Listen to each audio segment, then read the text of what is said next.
11 de noviembre de 1988, en una calle tranquila de Sacramento, California, se ha descubierto un cadáver. La razón por la que tenía la cabeza, las manos y los pies cortados era para dificultar su identificación en el caso de que encontraran el cadáver. Un crimen terrible está a punto de salir a la luz. Y con él, los fríos y oscuros asesinatos en serie perpetrados por alguien de quien nadie sospecharía. La gente nunca se tomó el caso en serio como lo que realmente era, un asesinato en serie. A unos 600 kilómetros al norte de Los Ángeles se encuentra el condado de Sacramento, en el corazón del vasto Valle Central. Sacramento es la mayor ciudad del condado y también capital del estado. A mediados de los 80, Sacramento todavía era considerada una ciudad pequeña. Iba creciendo, pero aún conservaba un ambiente de pueblo. Los barrios se iban expandiendo y había mucha construcción. La gente iba y venía, pero siempre ha sido una ciudad en crecimiento, una ciudad muy agradable donde vivir. Teníamos nuestros problemas, como en la mayoría de ciudades en auge. En esa época, a principios o mediados de los 80, se apreció un gran aumento en el índice de homicidios. A finales de los 80, los habitantes de Sacramento también aprecian un incremento en el número de personas sin hogar que deambulan por el centro. El norte de California es un buen sitio para la gente sin hogar. California tiene un programa muy generoso de ayudas a estas personas. Además, el clima es cálido y sus gentes son tolerantes. Algunos residentes más que tolerantes lo que quieren es ayudar. En 1988, Judy Moyes es una trabajadora social que colabora activamente a pie de calle con el programa Voluntarios de América. Mi trabajo en los años 80 consistía en localizar en la calle a personas que no estuvieran recibiendo asistencia social, que vivían sin un hogar, a enfermos mentales, gente que no podía salir adelante por sí misma. Uno de los casos en particular atrae la atención de Judy. El de un esquizofrénico de 51 años de edad que habla con voces que solo él puede oír. Se llama Alberto González Montoya, conocido cariñosamente como Bert. Cautivada por la naturaleza dulce y candorosa de Bert, Judy está resuelta a buscarle un lugar adecuado donde vivir. Y lo encuentra a unas manzanas del edificio del gobierno del estado. Se trata de una céntrica casa de huéspedes que los servicios sociales utilizan a menudo para alojar a usuarios difíciles, ubicada en el número 1426 de la calle F. El barrio ha vivido momentos mejores, pero esa casa victoriana azul y blanca, con su patio y su jardín, resulta una agradable sorpresa. Al igual que su anciana propietaria, Dorothea Puente. Dijo que tenía unos 70 años y que había sido enfermera en la batalla de Batán durante la Segunda Guerra Mundial. Cosa que me causó muy buena impresión. Se la conoce por donar dinero y ropa a beneficencia y contratar a personas en libertad condicional para hacerle trabajos de jardinería.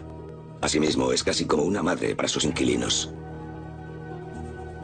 Creo que lo que hacía tan popular la pensión de Puente entre los trabajadores y organismos sociales era el hecho de que esa mujer recibiera a todo el mundo con los brazos abiertos.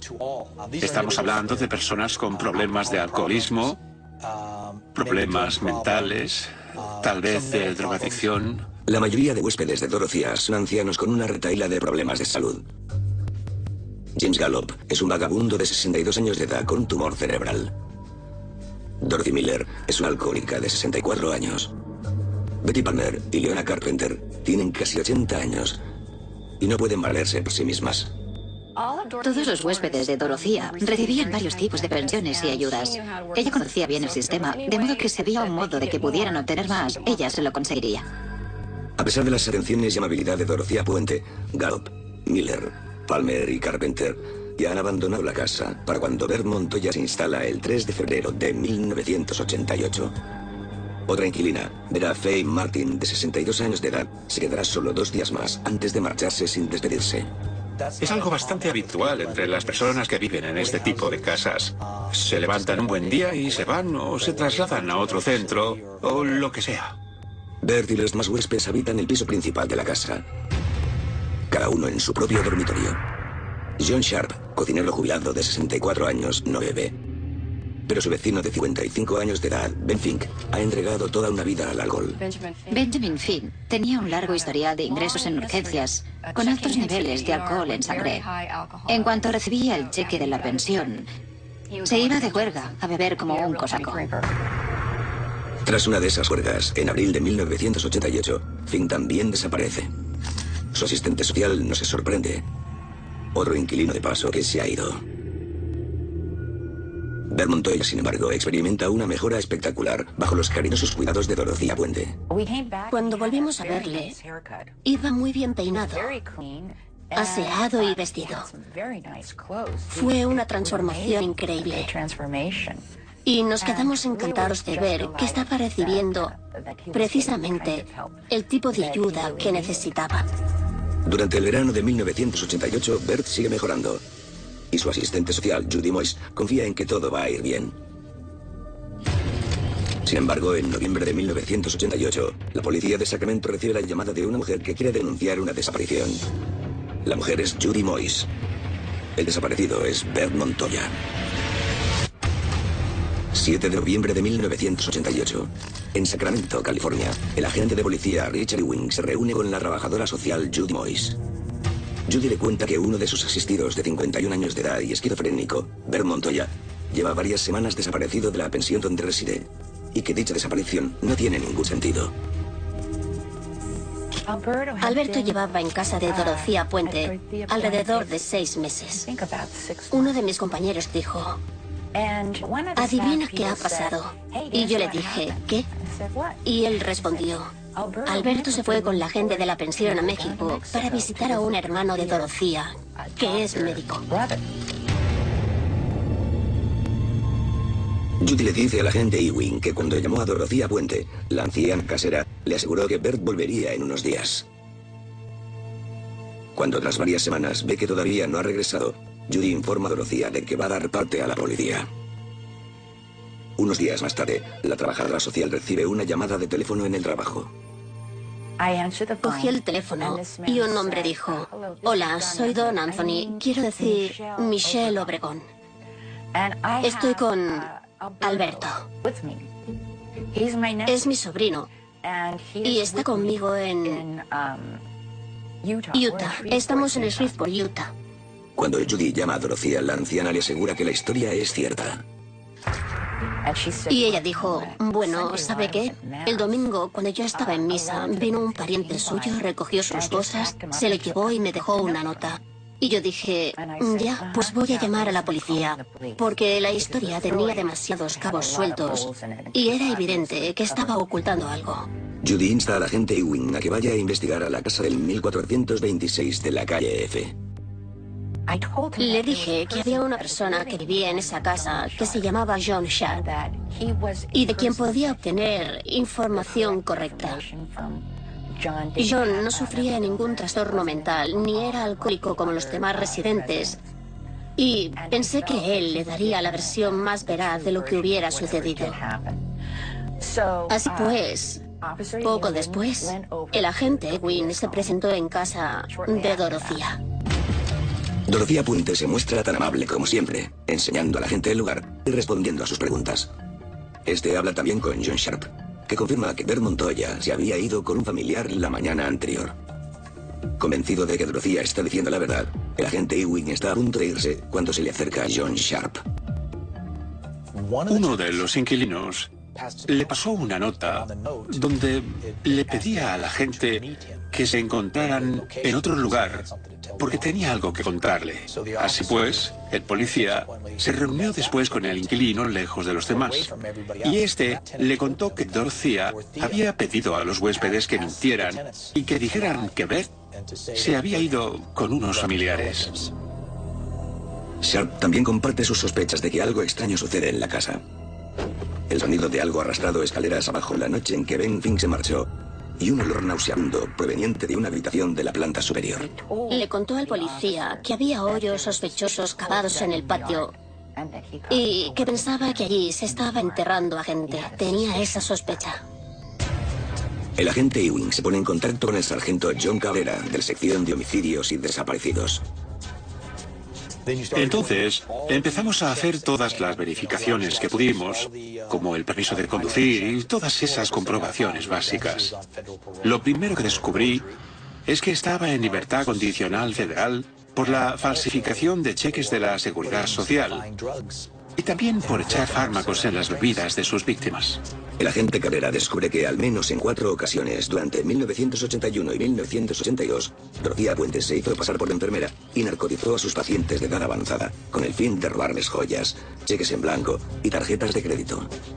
Cuando la arrestaron a finales de abril de 1982, la policía encontró en su bolso un billete a México.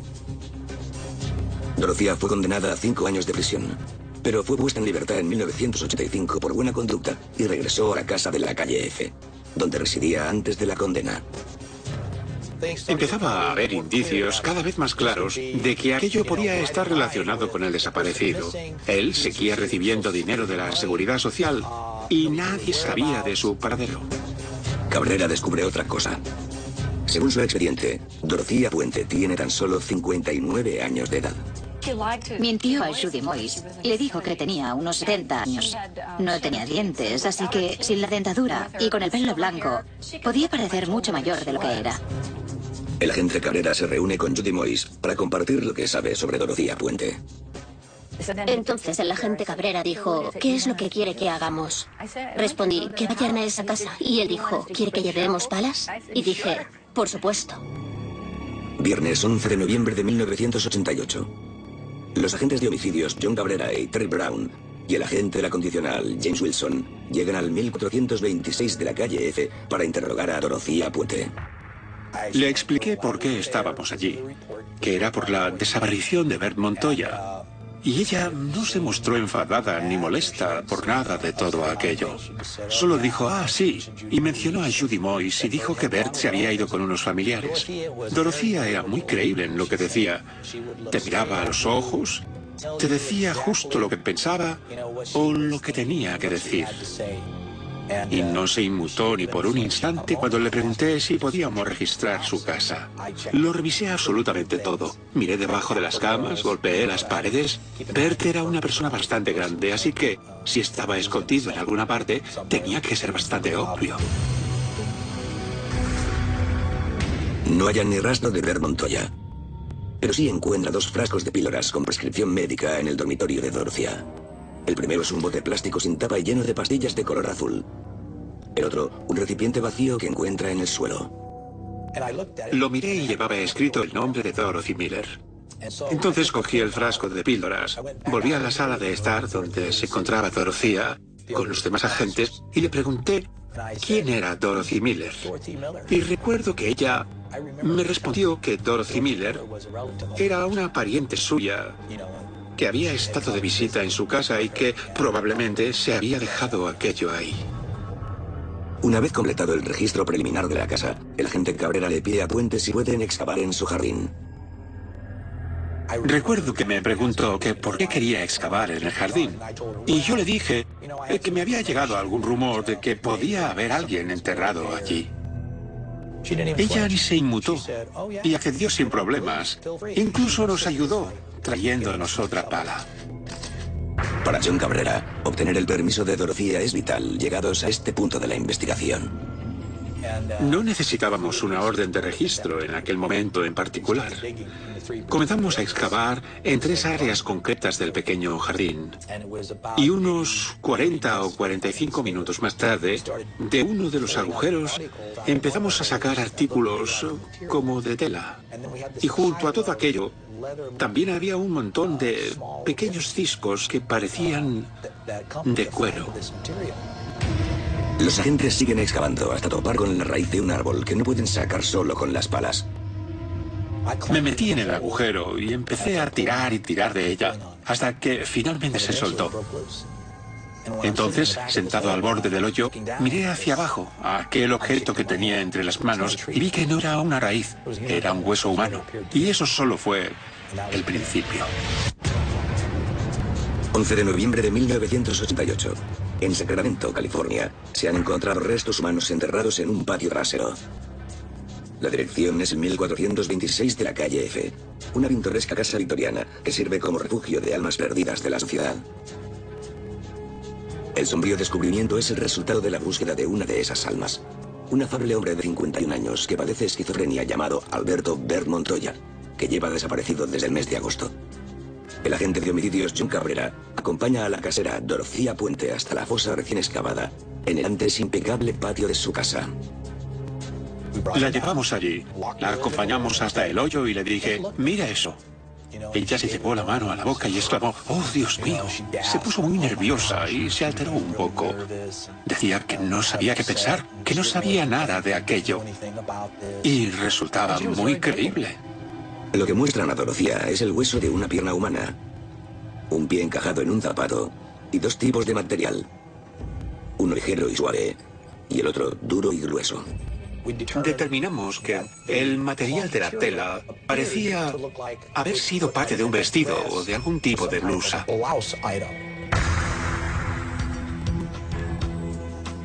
Se solicita la presencia de la perita forense Laura Santos, que decide esperar a que se organice un equipo forense adecuado antes de seguir adelante con la investigación.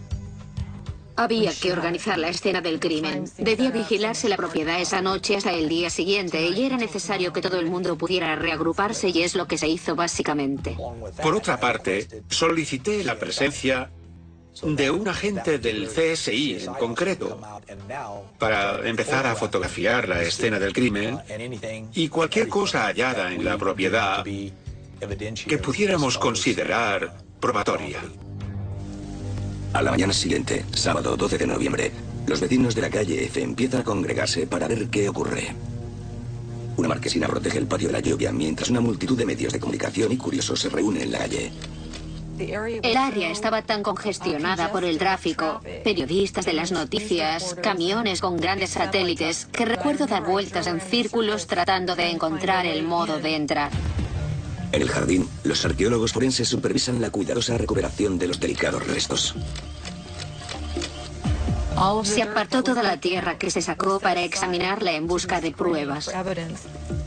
El cadáver es claramente el de una mujer anciana, y no el de Beth Montoya. La policía decide continuar excavando. El sábado por la mañana recibí una llamada del Chronicle de San Francisco. Habían oído la historia y al parecer uno de sus contactos había hablado con alguien de la policía. Le habían informado de que se iba a iniciar una búsqueda muy intensiva y era posible que aparecieran más cadáveres.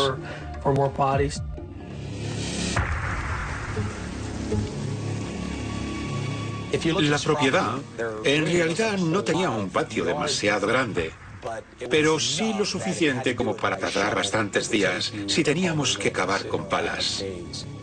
Por ese motivo, solicitamos que nos mandaran una retroexcavadora para ayudarnos a excavar todo el jardín. Cuando empieza la excavación, Dorothea Puente le pregunta al agente John Cabrera si puede hablar con él. Ella me preguntó, ¿estoy detenida?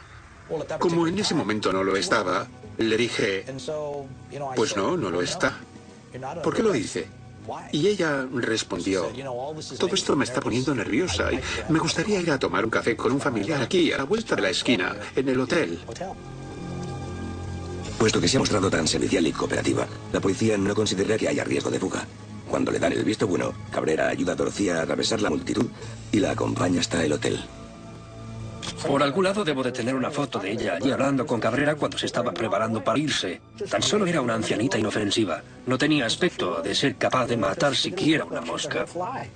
Se comportaba de forma amable con respecto a todo aquello, pero aún así, en el fondo, yo tenía una sensación inconsciente de que ahí había algo. Era demasiado amable.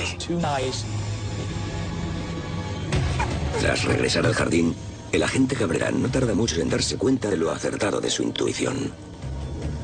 21 minutos más tarde, estaba cavando en una zona y fui a dar con algo. Cavé más profundamente y tiré. Y cuando lo hice, de repente, apareció una pierna. En ese momento, supe que, sin lugar a dudas, allí había ocurrido algo. Me detuve e inmediatamente llamé a mi inspector. Recuerdo que me preguntó, ¿dónde está Dorothea? Y le dije, está en el hotel tomando un café. Salió corriendo a buscarla. A los pocos minutos regresó y dijo, se ha ido. Y recuerdo esa sensación de abatimiento. Dorotía seguramente había querido hablar conmigo porque yo estaba a punto, a medio metro de distancia de descubrir el cadáver, y ella no tenía intención de estar allí cuando eso sucediera. Nadie esperaba que Dorotía huyera. Aquello provocó un gran revuelo en los medios de comunicación, porque nadie sabía a dónde había ido. Se había esfumado por completo. Mientras sigue la búsqueda de Puente, la policía encuentra un tercer cadáver. Al igual que los dos primeros, la exhumación se lleva a cabo con precaución, usando desplantadores y brochas. El cuerpo estaba envuelto en numerosas capas. Edredones, colchas, plásticos.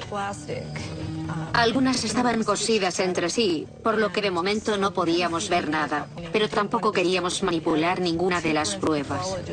Dos patólogos forenses de mi departamento se acercaron al lugar para observar la posición del cadáver, tomar notas y hacer todo lo necesario. Y después todo el tablero con el cuerpo y todas las pruebas y los envoltorios fueron trasladados en una furgoneta al laboratorio forense. Prosigue la excavación del patio, mientras la policía busca a cualquiera que pueda arrojar algo de luz sobre lo que ha estado sucediendo en el 1426 de la calle F. El vecino de Dorotía recuerda un hedor nauseabundo en el mes de mayo, tan horrible que no podía usar el aire acondicionado. Cuando fueron a hablar con ella, solo les dijo que acababa de echar fertilizante en el jardín y que esa debía ser la causa del olor. El vecino también muestra a la policía lo que acaba de encontrar en su propio patio trasero esa misma mañana. Salió por la mañana al jardín y encontró 24 dientes humanos, todos con empastes de plata y oro. Era evidente que ella sabía que el cerco se estaba estrechando. Los trabajadores sociales proporcionan listas de los usuarios que habían enviado a la pensión en los últimos 18 meses, incluyendo a John Sharp y Ben Fink. El agente Cabrera reconoce otro nombre, el de Dorothy Miller, la mujer que Dorothy le había dicho que era una pariente. El domingo 13 de noviembre, la propietaria sigue sin aparecer. Y la historia es noticia de primera plana.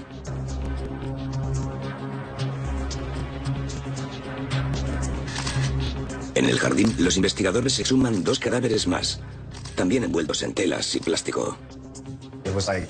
Era como si se hubiera podrido algo. Tengo fotografías de gente llevándose la mano a la boca, cubriéndose la nariz para no oler. Algunos llevaban mascarillas. Así que sí, definitivamente, el olor impregnaba el aire. Casi desde el principio estaba claro que unos llevaban enterrados mucho más que otros. Algunos parecían haber sido enterrados hacía solo unas semanas o un par de meses. Otros un año o dos. Los grados de descomposición eran muy diferentes.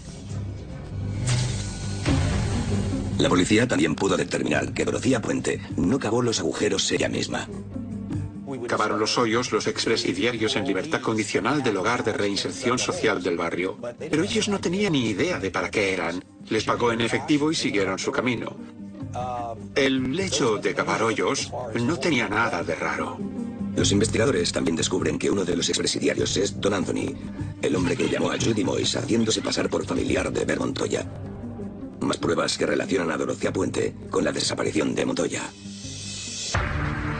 El lunes 14 de noviembre, la policía derriba un cobertizo en medio del patio trasero y encuentra debajo una sepultura poco profunda.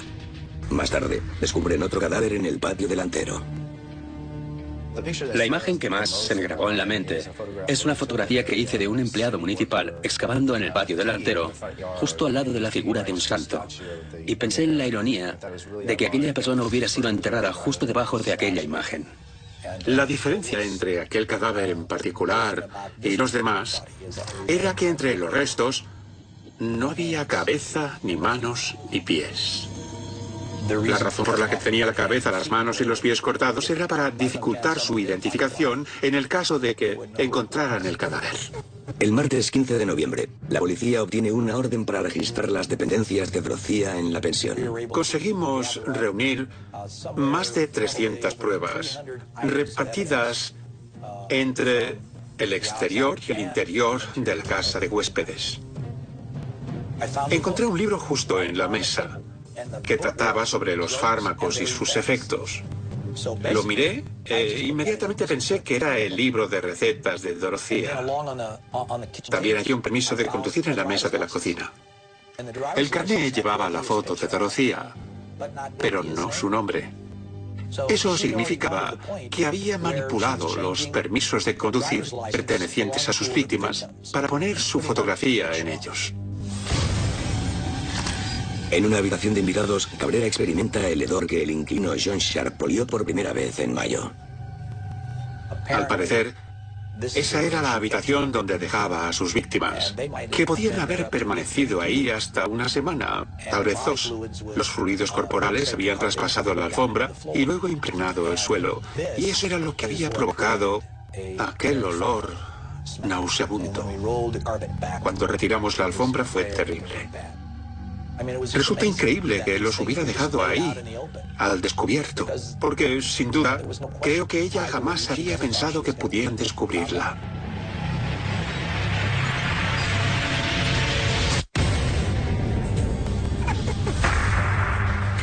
Miércoles 16 de noviembre de 1988. Una casa de huéspedes de 2 pisos en Sacramento, California, se ha convertido en noticia de primera plana, mientras la policía busca por todo el país a su propietaria, Dorothea Puente. Comenzaron a aparecer medios de comunicación de todo el mundo. Había equipos de televisión de Alemania, Japón, Inglaterra. El descubrimiento de 7 cadáveres a unas manzanas del edificio del Capitolio de Sacramento también cala en la imaginación de sus habitantes. En un momento dado, toda la manzana de su casa, allí en la calle F, estaba a rebosar de gente, de una acera a la otra. Había niños con uniformes escolares, gente importante de Sacramento que acudía durante la hora de la comida. Todo el mundo ahí de pie. La gente empezó a decorar sus casas con carteles de pesadilla en la calle F. Era un circo. En el laboratorio forense de Sacramento se inicia la autopsia de la primera víctima encontrada en el patio de la casa de huéspedes. Una de las primeras cosas que identifican es el material parecido al cuero que extrajeron John Cabrera y los otros agentes. Me preguntaron si sabía lo que era, a lo que respondí que no. Me contaron que se trataba de carne que se había petrificado, se había desprendido del cuerpo. Por un momento me produjo un escalofrío. Los métodos habituales de identificación de víctimas en un caso así son, en primer lugar, las huellas dactilares y, en segundo lugar, los registros dentales.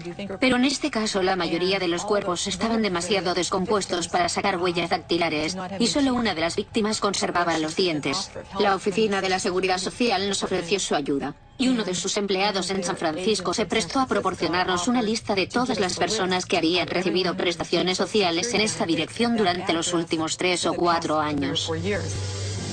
La lista no especifica quién cobró en realidad la mayor parte del dinero enviado a la dirección de la calle F.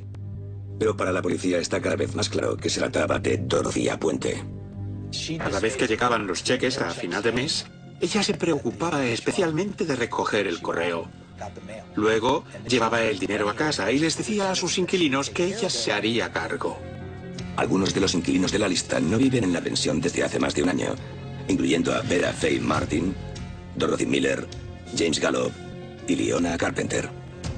Betty Palmer lleva desaparecida más de 2 años.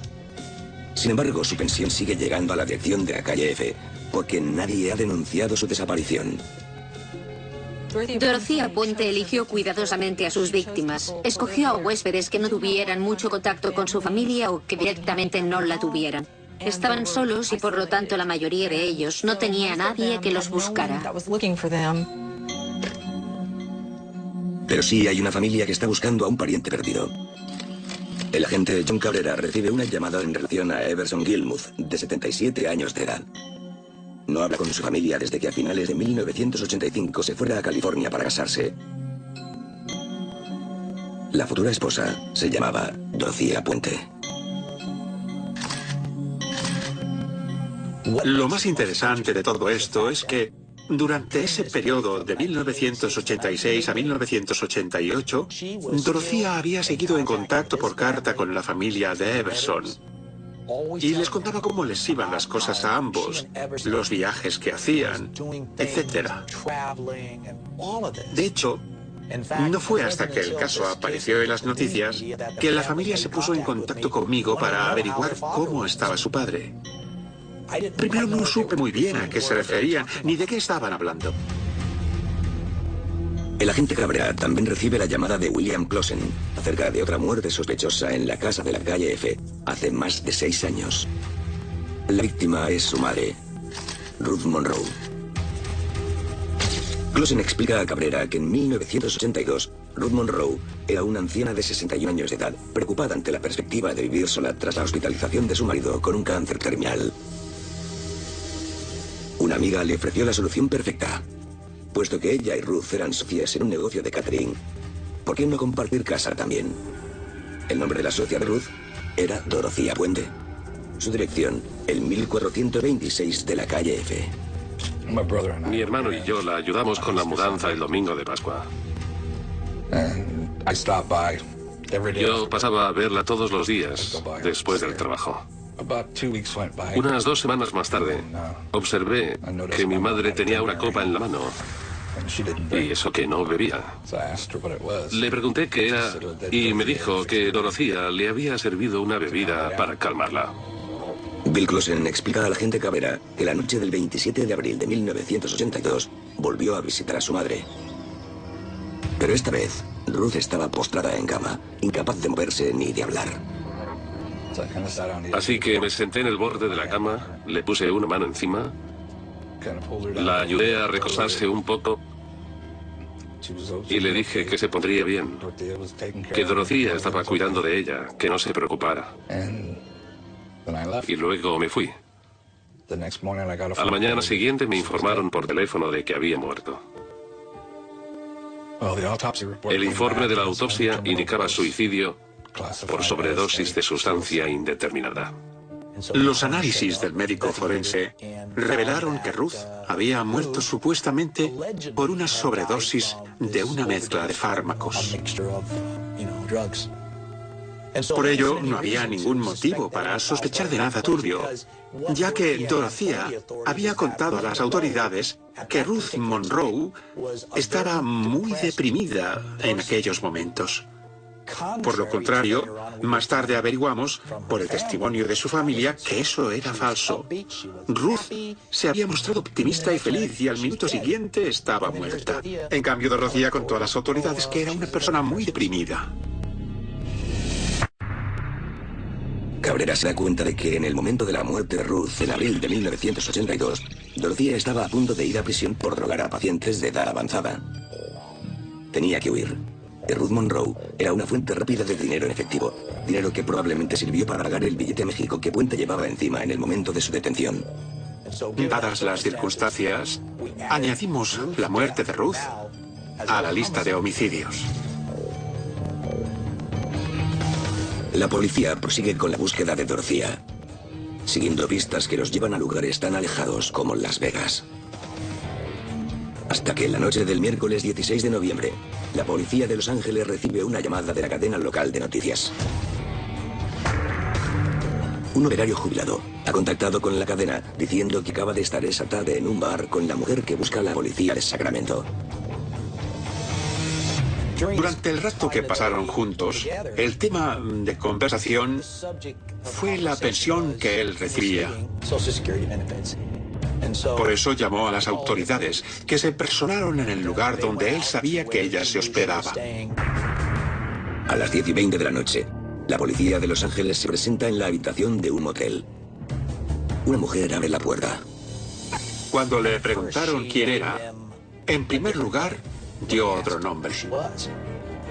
Pero la policía no la creyó y le pidió algún tipo de documento de identidad.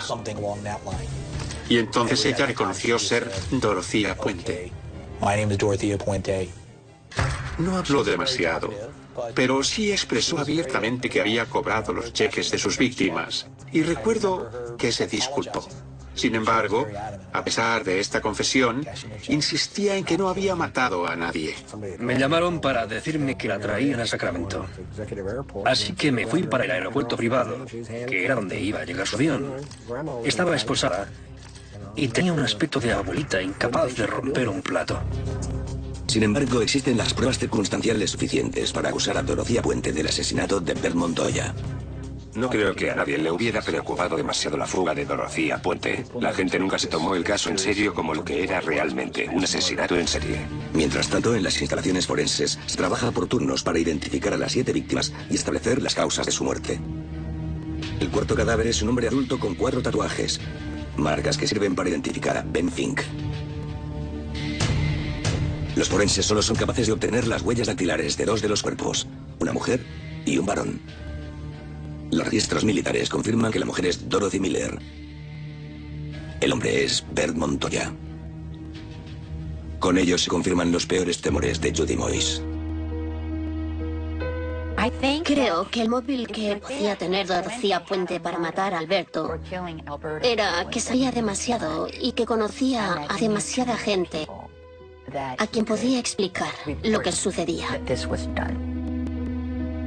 Muy pronto los nombres de las demás víctimas se suman a la lista. James Gallup, Leona Carpenter, Vera Faye Martin y Betty Palmer. Se han identificado los 7 cadáveres, pero no han podido confirmarse las causas de la muerte.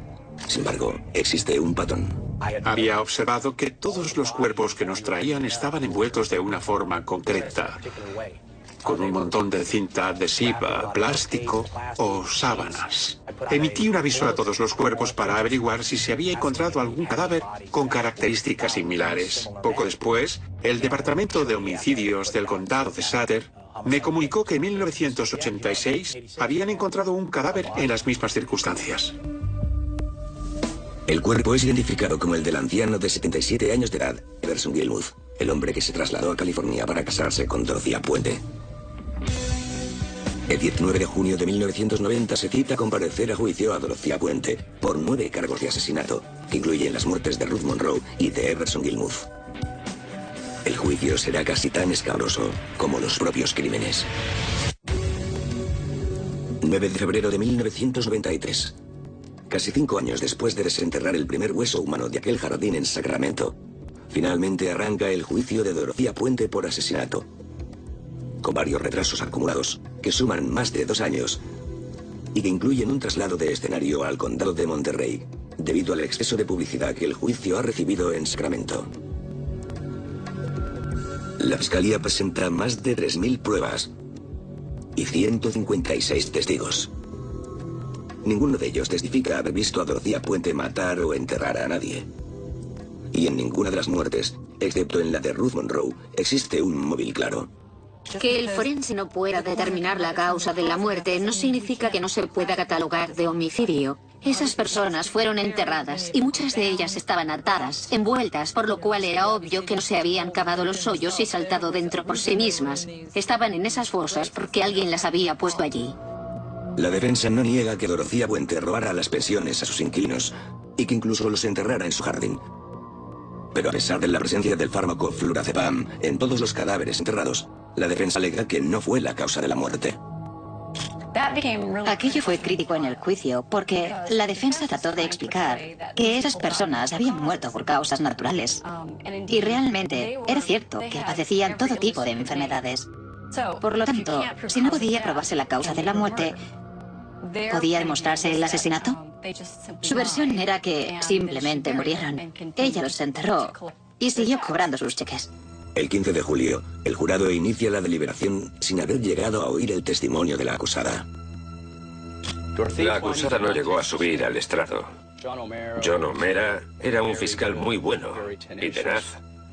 Dorothea Puente no habría sido rival para él en el estrado. El 26 de agosto de 1993, tras 43 días de deliberación, la más larga en la historia de California, el jurado anuncia que ha alcanzado un veredicto. De las 9 acusaciones de asesinato, fue condenada por 3. En 4 de ellas, relativas a cadáveres encontrados en su jardín, el resultado fue 11-1, es decir, 11 votos culpable y 1 no culpable. En los 2 casos restantes, el jurado estuvo dividido por igual. El jurado declara a Dorothea Puente culpable de asesinato en primer grado en las muertes de Ben Fink y Dorothy Miller, y de asesinato en segundo grado en la muerte de Leona Carpenter. El juez declara nulo el juicio sobre los otros 6 cargos, incluidos los relacionados con Ruth Monroe y Bert Montoya. El 13 de octubre de 1993, Dorothea Puente es condenada a cadena perpetua, sin opción a libertad condicional. Fue condenada a doble cadena perpetua sin opción a solicitar la libertad condicional y a otros 25 años por esos 3 delitos. A raíz del caso Puente, la política de la Seguridad Social se vuelve más estricta y se establece una base de datos nacional de todos los solicitantes para controlar mejor su paradero. Para muchos de los implicados en el caso, la vida después de Dorothea Puente nunca volvería a ser la misma. Personalmente, no pude seguir trabajando en la calle. Continué otros 6 meses, pero había perdido el entusiasmo. Todavía ahora hay veces que a la vuelta del trabajo pienso en ir a ver a mi madre. Y entonces me acuerdo de que ya no está. A día de hoy, Dorothea Puente continúa en prisión, donde permanecerá durante el resto de su vida. Cuando pensamos en un asesino en serie, no nos viene a la mente la figura de una abuelita. A ella te la imaginas más bien haciendo galletas para los niños del barrio. Estoy muy agradecida a Alberto. Si no hubiera sido por él, no la habrían descubierto. Guardo el recuerdo de su sonrisa, su calidez y su cariño. Si la policía no hubiera descubierto los cadáveres, habría seguido matando y cobrando los cheques. Creo que tiene lo que se merece. Me sigo tropezando con gente que todavía hoy sacude la cabeza con incredulidad y me dice, ¿crees de verdad que ella hizo aquello? Y por supuesto mi respuesta es, sí, los mató a todos y cada uno. Esperemos que no viva mucho más. Y que cuando muera se encuentre cara a cara con el Creador. Su castigo aún está por llegar.